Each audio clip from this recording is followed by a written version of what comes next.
Hello my dear student, मैं मनोज शर्मा आपके अपने YouTube channel maths planet institute पर आपका हार्दिक स्वागत करता हूं।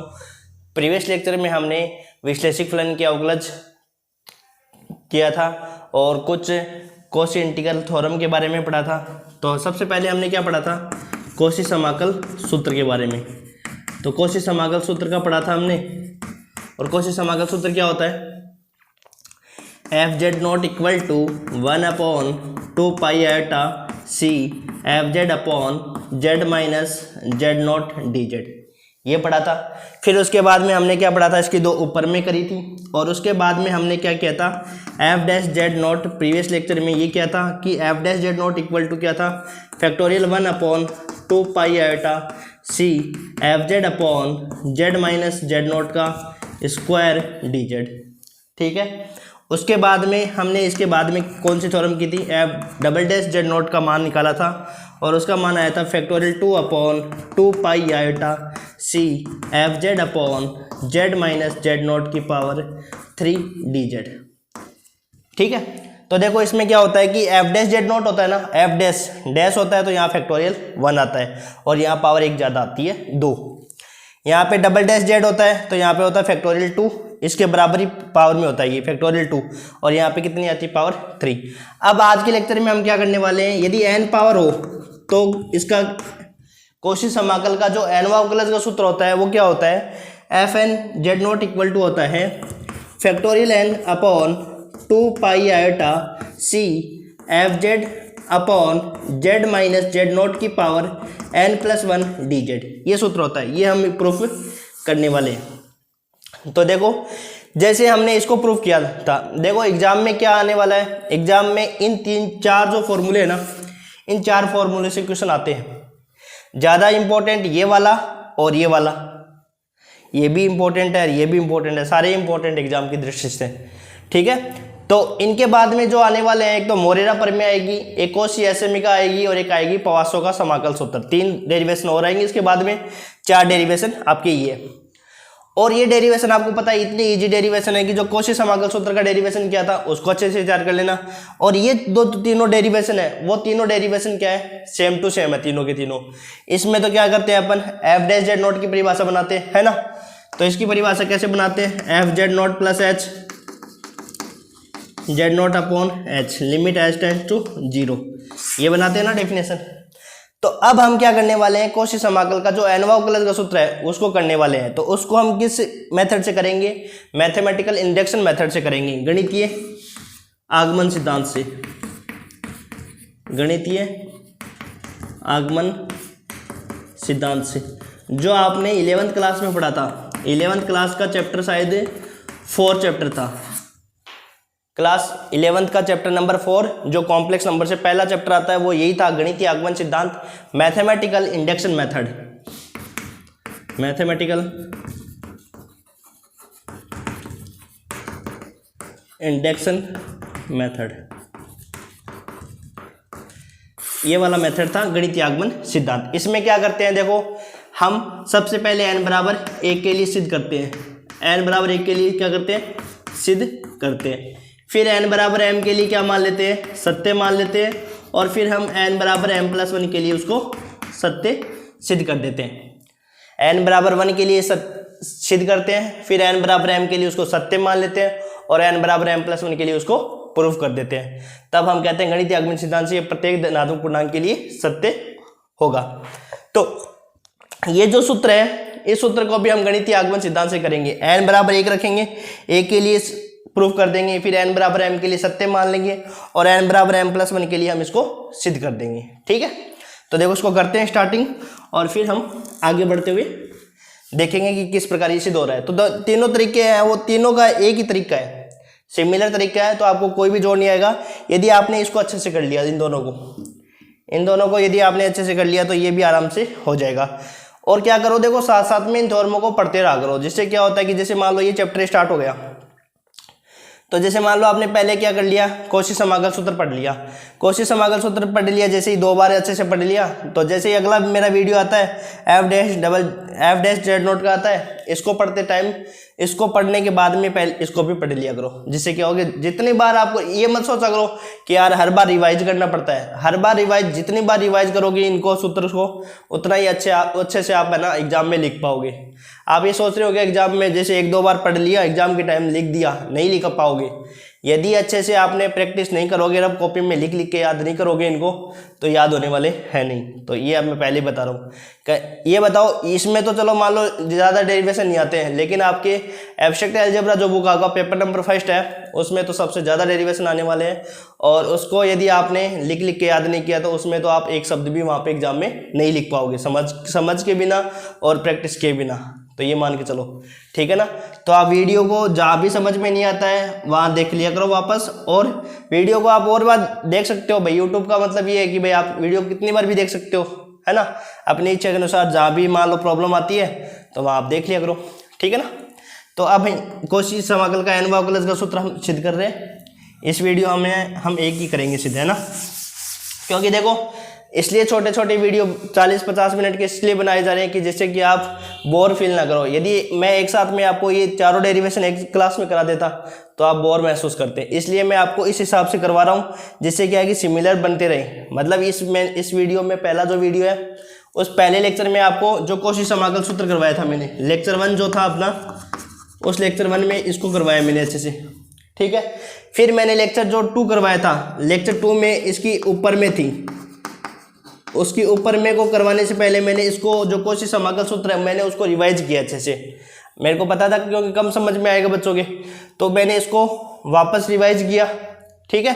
वापस मैंने उसको अच्छे से समझाया। फिर मैंने उसकी जो उप थ्योरम है, जो सब ऊपर में है, उस ऊपर में को भी मैंने क्या करवाया है, लिखवाया है। 2 थ्योरम करवाई है, छोटी छोटी थ्योरम है, वो एग्जाम के पॉइंट ऑफ व्यू से इतना इंपॉर्टेंट नहीं है।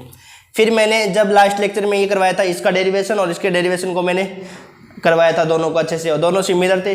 अब आज के लेक्चर में ये करवाने वाला हूँ, इसको अच्छे से हो जाएंगे। फिर इसके अगले लेक्चर में इनसे रिलेटेड मैं आपको एग्जाम्पल करवाने वाले हूँ। 2 लेक्चर में होंगे या 3 लेक्चर में होंगे, तो जितने भी लेक्चर में इनके एग्जाम्पल होंगे वो एग्जाम्पल कंप्लीट करेंगे।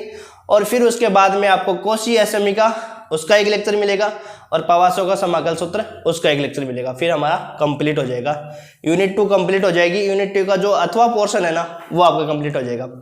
फिर हम क्या करेंगे, यूनिट 3 को, और यूनिट 3 आपको पता है कि कौन सी आपकी टेलर प्रमेय से स्टार्ट है।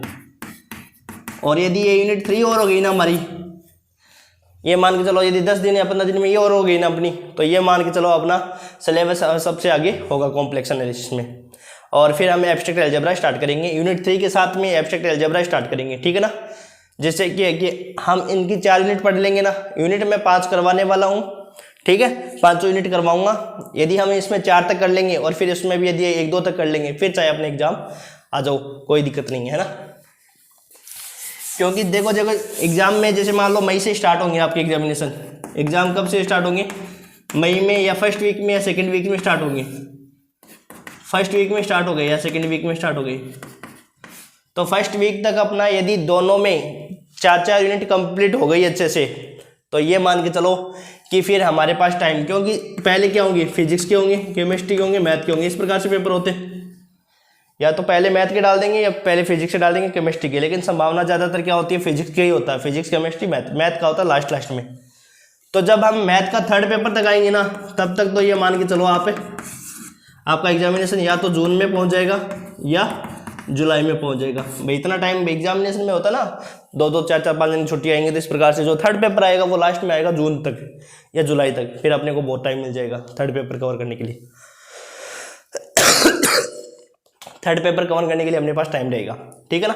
इसलिए मैं बोल रहा हूँ कि फर्स्ट 2 पेपर अच्छे से कवर कर लो, 3rd पेपर में आपको टाइम मिल जाएगा।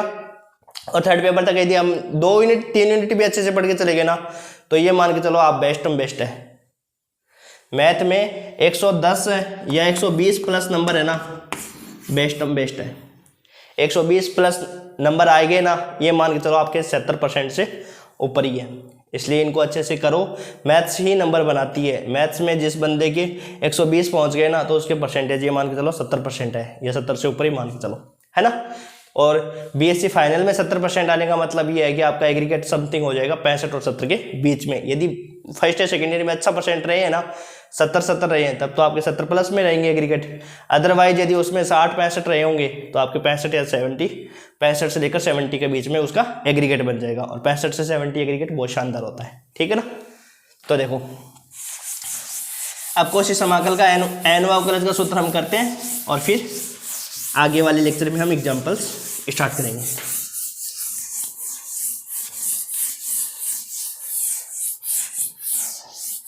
ज्यादा ज्ञान दे दिया शायद।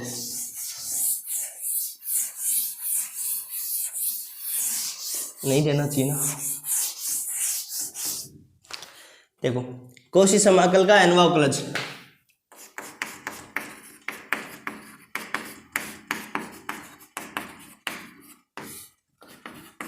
कोशी समाकल का एन व अवकलज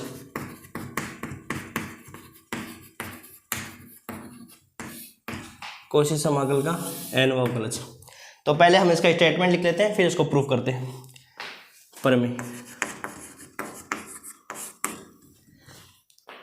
प्रमेय क्या है इसकी? यदि एक से संबंध प्रदेश जी में, यदि एक से संबंध प्रदेश जी में, एक से संबंध क्षेत्र जी में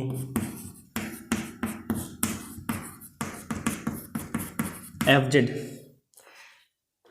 विश्लेषिक फलन है,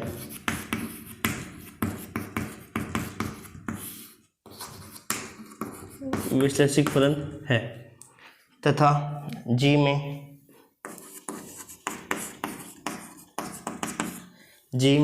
सी सरल समत कंटूर है,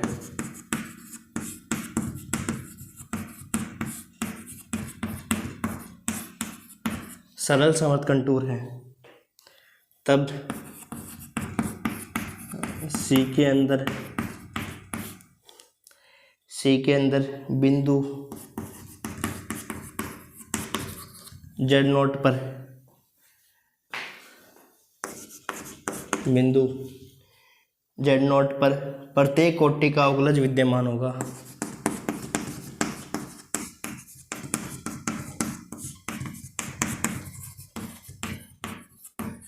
अवकलज विद्यमान होगा तथा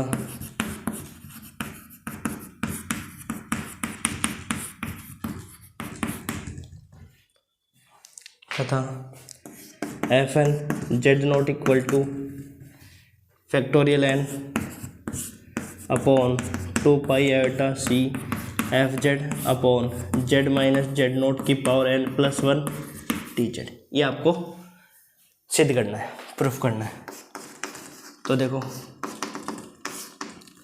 सबसे पहले क्या करने वाले हैं कि देखो क्या थ्योरम का स्टेटमेंट दे रखा है। यदि एक से संबंध क्षेत्र जी में एफ जेड विश्लेषिक फलन है तथा जी में सी क्या है, एक क्लोज कंटूर है, तब सी के अंदर बिंदु जेड नोट पर प्रत्येक कोटि का अवकलज डेरिवेटिव एग्जिस्ट करेगा और उस डेरिवेटिव का नाम क्या, उस डेरिवेटिव का मान क्या होगा, f N Z note equal to होगा factorial n upon 2 pi iota integration C F Z upon Z minus Z note की power n plus 1 D z के बराबर होगा। अब इस थ्योरम को हम किससे सिद्ध करेंगे? गणितीय आगमन सिद्धांत से सिद्ध करेंगे।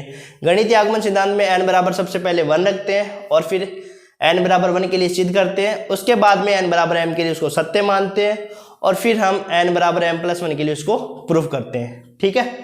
तो देखो सबसे पहले n बराबर 1 के लिए इसको सिद्ध कर देंगे। तो पहले इसको लिखते हैं, इस प्रमेय को गणितीय आगमन सिद्धांत से सिद्ध करेंगे। इस प्रमेय को गणितीय आगमन सिद्धांत से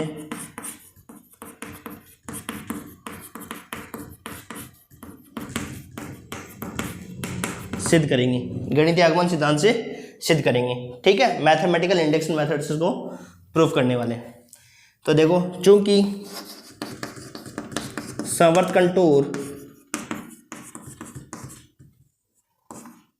कंटूर सी के अंदर तथा ऊपर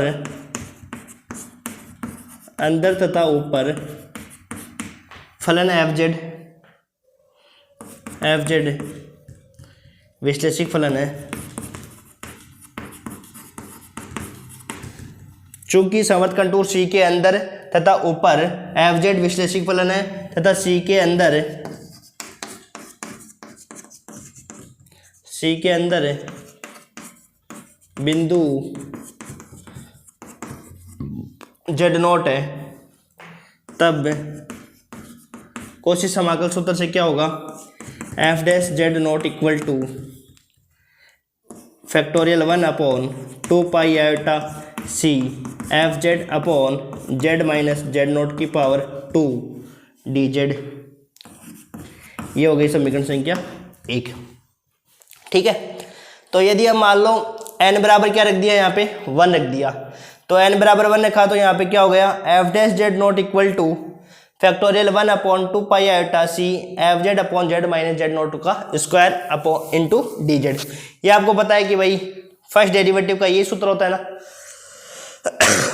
देखो एफ एन जेड नोट का मान था अपने पास, n बराबर क्या रख दिया 1, तो n बराबर 1 के लिए अपने पास मान कितना है, यहाँ से F N Z note equal to factorial 1/2 pi iota integration C F Z upon Z minus Z note की पावर 2, यही होता है मान, होता है ना। तो हमारा क्या हो गया, अतः प्रमेय n बराबर 1 के लिए सत्य हो गई। ठीक है, अब हम प्रमेय को मान लेंगे, माना प्रमेय है वो n बराबर m के लिए भी सत्य है, तब हम सिद्ध करेंगे कि ये n बराबर m के लिए भी सत्य होगी। तो मैथमेटिकल इंडक्शन मेथड में क्या होता है कि सबसे पहले हम प्रमेय को क्या करते हैं, n बराबर 1 के लिए सिद्ध करते हैं, फिर n बराबर m के लिए सत्य मानते हैं और n बराबर m प्लस 1 के लिए उसको सिद्ध करते हैं, प्रूफ करते हैं। ठीक है, तो देखो यहां तक हो गया क्लियर। ठीक है, अतः ये प्रमेय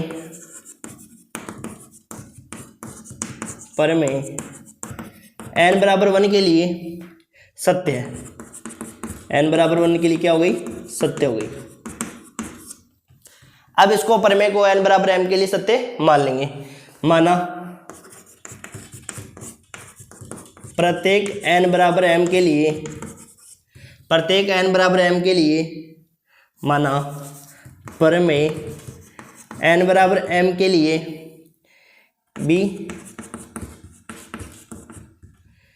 भी सत्य है, n बराबर m के लिए भी ये क्या है, सत्य है। ठीक है, अतः ये प्रमेय n बराबर 1 के लिए सत्य हो गई, माना प्रमेय n बराबर m के लिए सत्य है। ठीक है, फिर देखो अर्थात n बराबर m के लिए सत्य है तो नीचे दिख जाएगा ना, अर्थात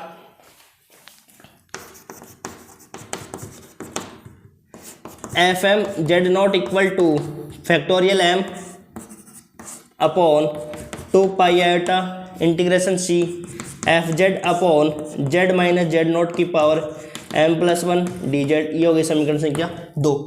तो हमने क्या मान लिया कि प्रमेय n बराबर m के लिए भी सत्य है। अब हम सिद्ध करेंगे कि प्रमेय n बराबर m प्लस 1 के लिए भी सत्य होगी। ठीक है, यहाँ देखो आगे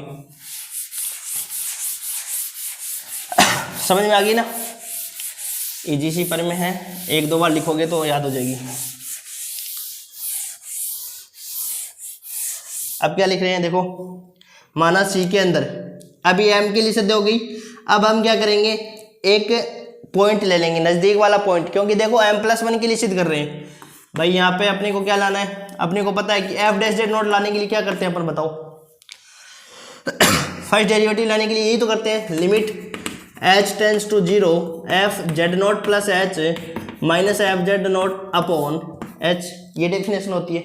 अब अपने को m प्लस 1 के लिए सिद्ध करना है, m प्लस 1 के लिए सिद्ध कर रहे हैं ना, तो इसको क्या करेंगे बताओ, limit h tends to 0 F M Z note plus H minus F M Z note upon h।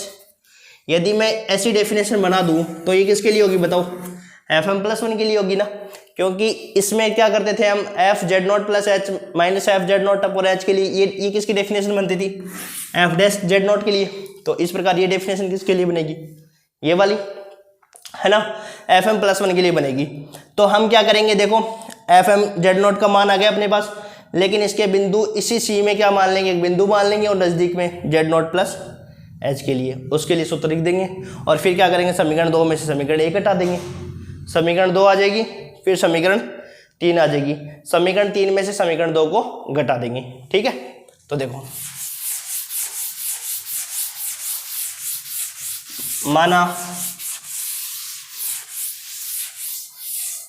माना सी के अंदर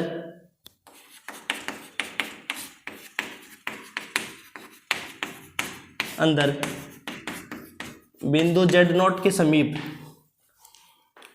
जेड नॉट के समीप में एक अन्य बिंदु है Z nought plus H, H nought plus H. ठीक है, तो यहाँ पे देखो तब F M Z nought plus H के लिए क्या सूत्र हो जाएगा बताओ? Factorial M upon 2 pi iota C F Z upon Z minus, Z nought के स्थान पे क्या लिखोगे बताओ? जेड नॉट माइनस एच की पावर एम प्लस 1। ये हो जाएगा समीकरण संख्या 3। अब क्या करेंगे? समीकरण 3 में से समीकरण 2 को घटा देंगे, तो समीकरण 3 में से अब वही वाली सेम थ्योरम बन गई ना पीछे वाली, बस और क्या करना है।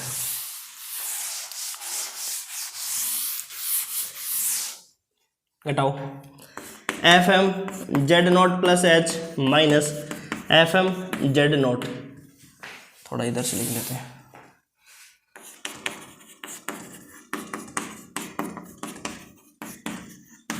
इक्वल टू, घटाओ देखो इसमें से इसको घटाना है, इसमें से इसको घटाना है, समीकरण 2 में से समीकरण 3 घटानी है, ना कि 3 में से 2 घटाना है। सॉरी, ये समीकरण 3 थी ना, समीकरण 3 में से 2 को घटाना है ना, इस वाले में से इसको घटाना है। तो देखो factorial M upon 2 pi iota तो कॉमन आ गया सब में सी। ठीक है, एफ जेड भी दोनों में कॉमन आ जाएगा, इसमें हो जाएगा अपने पास 1 upon Z minus Z not minus H की power M plus 1 minus 1 upon Z minus Z not की पावर एम प्लस 1, और ये आ गया अपने पास एफ जेड। यहाँ दिख रहा है क्या एफ जेड? ठीक है, ठीक है। अब देखो बस अब सोल्व करना है और कुछ नहीं करना है।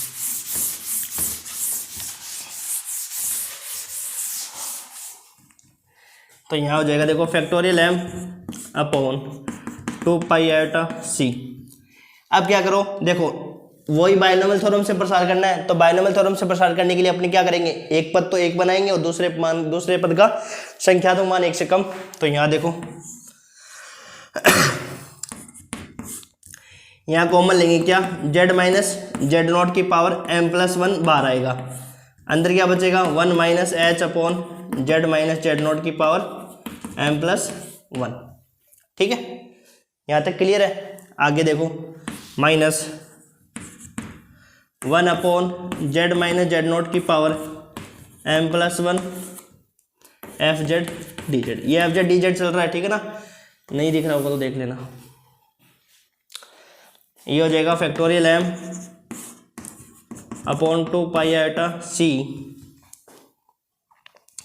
ये पद बाहर आ जाएगा, है ना? जेड माइनस जेड नॉट की पावर एम प्लस 1, अंदर बचेगा क्या? ये ऊपर चला जाएगा 1 minus H z minus Z not की पावर एम प्लस 1, माइनस में बचेगा, ध्यान रखना भाई, पावर ऊपर जाएगी माइनस में तो जाएगा, यहाँ माइनस से ध्यान रखना। और ये हो जाएगा -1 एफ जेड डी जेड। अब इसको देखो समझाने की ज़्यादा ज़रूरत ही नहीं है आपको, सेम थ्योरम अपने पिछले जो लेक्चर में किया है सेम ये थ्योरम करने वाले सेम करने वाले हैं सारी चीज़ें, है ना? तो फैक्टोरियल एम ये हो जाएगा अपने पास, बायनोमियल थ्योरम से एक्सपेंशन करेंगे ना इसका। तो यहाँ देखो आपको कुछ नहीं करना है, एक एक्सपेंशन याद रखना है और उस एक्सपेंशन में ही आपको सारी वैल्यू रखनी है। देखो 1 प्लस एक्स की पावर एन क्या होता है? 1 plus N X plus N minus 1 upon factorial 2 X square plus N minus 1 upon factorial 3 X cube plus ये डैश। ठीक है, ये एक्सपेंशन होता है बायनोमियल थ्योरम का, बस रख दो।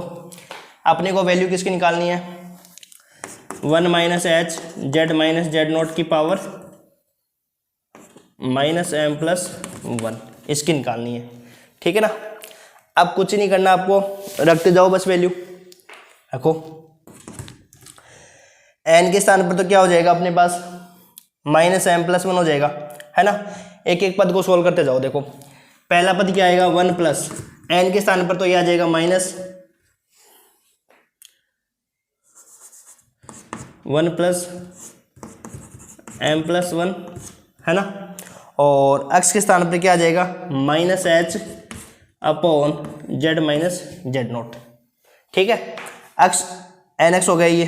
तो बस आप लिखना क्या चाहते हो, डायरेक्ट ये भी लिख सकते हो कि यहाँ पे क्या आ जाएगा, माइनस आ जाएगा, माइनस माइनस क्या हो जाएगा, प्लस हो जाएगा, तो ये प्लस वैसे भी आ जाएगा।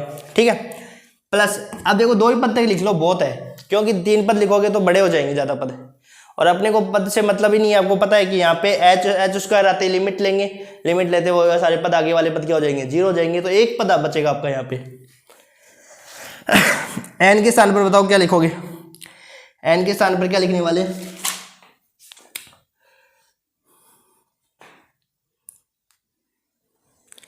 दो ही पद बनाऊंगा मैं। देखो एन के स्थान पर लिखो यहाँ पे माइनस एम प्लस 1, है ना। एन यहाँ पे लिख रहे हैं ये एन वाला, और एन माइनस 1 करना है, तो minus M minus 1 upon factorial 2 आ जाएगा, और एक्स स्क्वायर क्या आ जाएगा, जो भी आएगा वो स्क्वायर बनेगा, तो प्लस पोस्ट पावर बनेगा। यहाँ देखो माइनस एम प्लस 1, और ये क्या हो जाएगा, माइनस एम माइनस 2, तो ये बनेगा माइनस माइनस प्लस, और एम प्लस 1 एम प्लस 2। तो मैं देखो यहाँ डायरेक्ट लिख रहा हूँ ये अब। ठीक है, तो यहाँ पे देखो 1 प्लस ये प्लस हो जाएगा, माइनस माइनस क्या हो जाता है, प्लस हो जाता है, तो एम प्लस 1 और H upon Z minus Z naught. ठीक है, और यहाँ पे देख लो माइनस माइनस प्लस हो जाएगा, तो ये बनेगा अपने पास एम प्लस 1 एम प्लस 2 और फैक्टोरियल 2, और यहाँ पे बनेगा अपने पास h upon Z minus Z note का स्क्वायर, ये पद बनेंगे। ठीक है, ये देख लेना आप करके चाहिए। ठीक है, अब देखो आगे,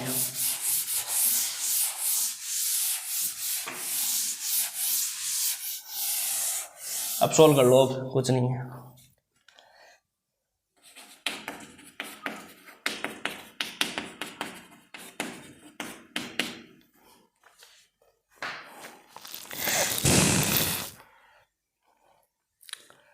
यहाँ लिखो factorial M upon 2 pi iota सी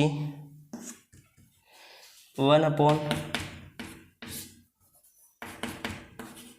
जेड माइनस जेड नोट की पावर एम प्लस 1। ठीक है, तो यहाँ हो जाएगा अपने पास क्या, 1 plus H upon Z minus Z note.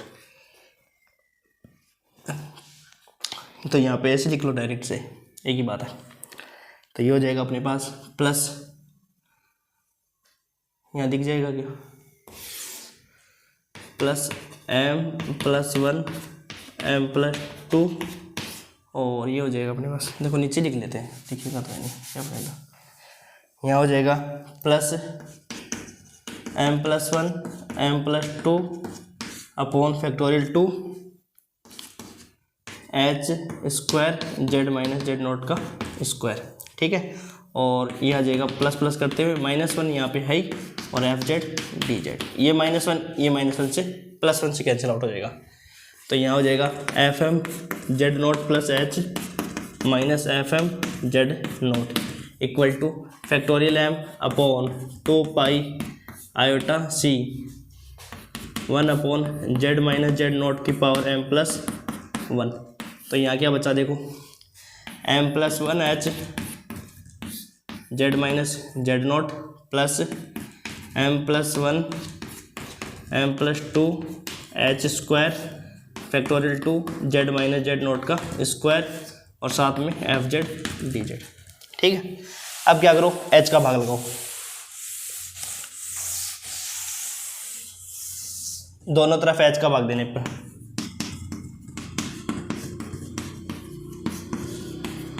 दोनों तरफ एच का भाग देने पर 2 भाग, F M Z note plus H F M Z note upon H equal to factorial M upon 2 pi iota, ठीक है, 1 upon Z minus Z note की पावर एम प्लस 1। यहाँ पे देखो जब एच अपन निकालेंगे भाग लगाएंगे ना, इस वाले पद में हट जाएगा और उस वाले पद में बच जाएगा, एम प्लस 1 इसमें हट जाएगा जेड माइनस जेड नोट और इस वाले पद में बच जाएगा।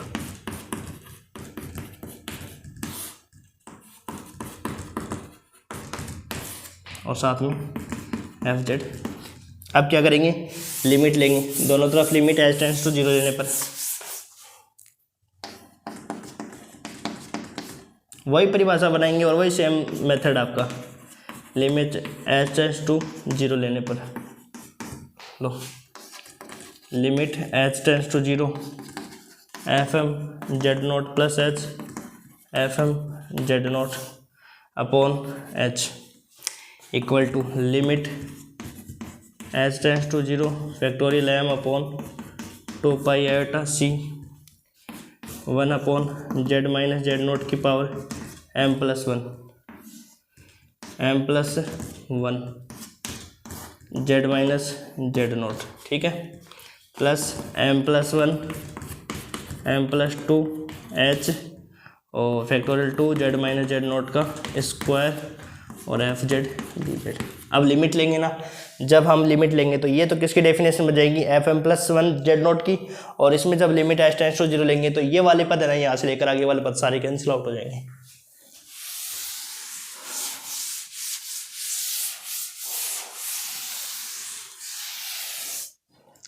तो ये हो जाएगा अपने पास f M plus 1 Z note equal to, यहाँ पे हो जाएगा लिमिट लेने पर factorial M upon 2 pi iota c 1 upon Z minus Z note की पावर एम प्लस 1। यहाँ पे हो जाएगा अपने पास m plus 1 upon Z minus Z naught और ये आगे वाले पद क्या हो जाएंगे 0 और एफ जेड डी जेड, ठीक है। अब देखो फैक्टोरियल एम और एम प्लस 1 बाहर आ जाएगा, तो ये हो जाएगा अपने पास f M plus 1 Z naught. तो यहाँ हो जाएगा क्या अपने पास फैक्टोरियल एम प्लस 1, ठीक है, और यहाँ पे 2 पाई आयोटा है ही, तो 2 पाई आयोटा, यहाँ हो जाएगा सी, ये एफ जेड यहाँ पे आ जाएगा एफ जेड अपॉन ये कितना हो जाएगा एम प्लस 2 हो जाएगा जेड माइनस जेड नोट की power M plus 1 D Z. तो यहाँ पे क्या हो जाएगा देखो, अब देखो यहाँ पे F M plus 1 Z nought. अब यहाँ पे देखो फैक्टोरियल एम और एम प्लस 1, जैसे मान लो फैक्टोरियल 5 है, तो फैक्टोरियल 5 क्या होता है, फैक्टोरियल 5 है या फैक्टोरियल 6 है जैसे मान लो, तो फैक्टोरियल 6 को हम क्या लिख सकते हैं 6 इंटू फैक्टोरियल 5, भाई 6 इंटू फैक्टोरियल 5 लिख सकते हैं ना। तो ये देखो जैसे यहाँ पे तो क्या है 5, तो ये मान लो यहाँ से कंपेरिजन करो, ये m है और ये m प्लस 1 है, तो इसको क्या लिख सकते हो फैक्टोरियल 6 के बराबर। भाई यही तो है कि फैक्टोरियल 6 को हम क्या लिख सकते हैं 6 इंटू फैक्टोरियल 5 लिख सकते हैं ना। अब यहाँ देखो m प्लस 1 और फैक्टोरियल m प्लस 1 और फैक्टोरियल m, तो इसको क्या लिख सकते हैं फैक्टोरियल m प्लस 1 लिख सकते हैं। तो यहाँ हो जाएगा factorial m plus upon 2 pi iota C F Z upon C F Z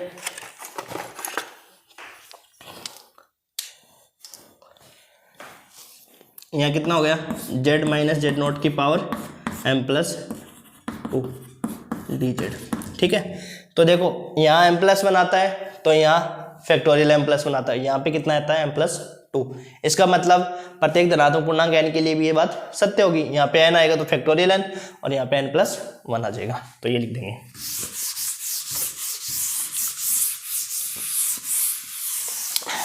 तो देखो लास्ट में लिख देंगे अर्थात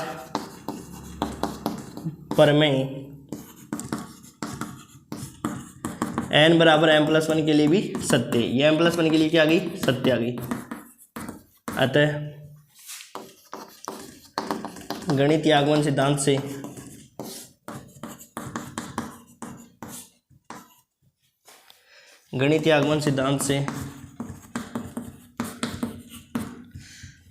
से प्रमेय प्रत्येक धनात्मक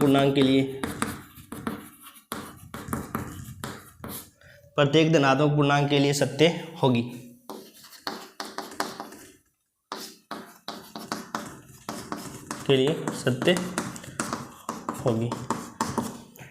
अर्थात fn z not equal to factorial n upon 2 pi iota c F Z upon Z minus Z not की पावर n+1 dz। ये आपका आंसर, ये जो कि कौशी समाकल का सूत्र का n अवकलज सूत्र कहलाता है, समाकलन का n अवकलज सूत्र कहलाता है, n अवकलज सूत्र।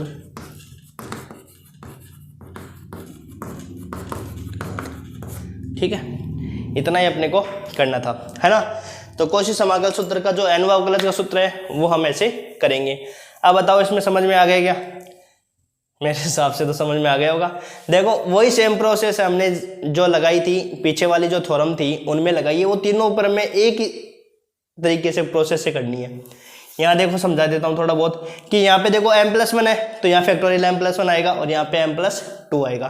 तो हमने इस थ्योरम को गणितीय आगमन सिद्धांत से सिद्ध की। सबसे पहले n बराबर 1 के लिए सिद्ध कर दिया, फिर n बराबर m के लिए सत्य मान लिया, फिर n बराबर m+1 के लिए इसको सत्य सिद्ध कर दिया।